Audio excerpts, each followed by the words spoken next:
প্রথম নিয়মে যখন তুমি বলেছ অ এর পরে ই, অ এর পরে উ সমান সমান ও, তাহলে তুমি দ্বিতীয় নিয়মে গিয়ে কি বলবে? দেখো দ্বিতীয় নিয়মে গিয়ে তুমি বলবে অ যোগ জ ফলা, অ যোগ জ ফলা। তাহলে যখন তুমি অ যোগ জ ফলা বলতেছ, তার মানে হলো পূর্বের নিয়মের যে বিস্তারিতটা তুমি পড়েছ, ১ নাম্বার নিয়মের বিস্তারিতটা ঠিক তুমি ২ নাম্বার নিয়মে নিয়ে আসো।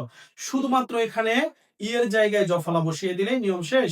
পূর্বে বলেছ অ এর পরে যদি ই থাকে তাহলে অ এর উচ্চারণ সংগৃহীত হয়। তাহলে এখানে তুমি বলে ফেলবে কি অ এর পরে যদি জ ফলা থাকে তবে অ এর উচ্চারণ সংগৃহীত ও বা ওকারের মতো হয়।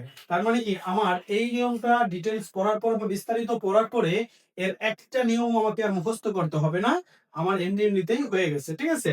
তো যখন খেয়াল করে দেখো, যখন তুমি বলেছ কি বলেছ অ যোগ জ ফলা, তাহলে অ যোগ জ ফলা দিয়ে আমরা একটু এটা বিস্তারিতটা দেখে আসি। খেয়াল করে দেখো, আমরা এটার বিস্তারিতটা একটু দেখে আসি।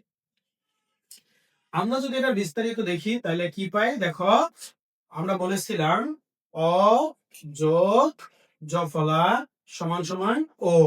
তাহলে এটা যখনই আমরা বলেছি, তাহলে ওই যে খেয়াল করে দেখো সূত্র, যখন তুমি এটা বলেছ বিস্তারিত যখন তুমি লিখতে যাবা কি লিখবা? বিস্তারিত লিখবা হলো শুরুতে যদি শব্দের শুরুতে যদি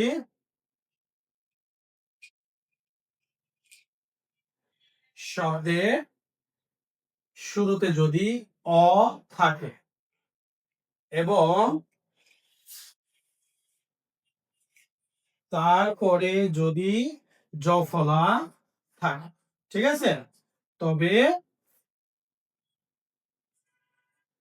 অ এর উচ্চারণ কি হয়? সংবৃত।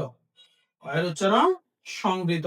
সংবৃত হয় যখন তুমি বলেছ তখন আর কি ও বা ওকারের মত, ও বা ওকারের মত।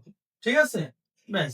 এবার খেয়াল করে দেখো, তাহলে তুমি যখন এটা বলেছ তখন এইটার এই যে এটার উদাহরণটা কি হতে পারে দেখো, আমরা একটু জানি, আমরা বলি কি বলতো, আমরা এটাকে সবাই বলি অদ্য, অদ্য না, এই যে শব্দটা তুমি দেখতে পাচ্ছ এই শব্দটার উচ্চারণ হলো অদ্য।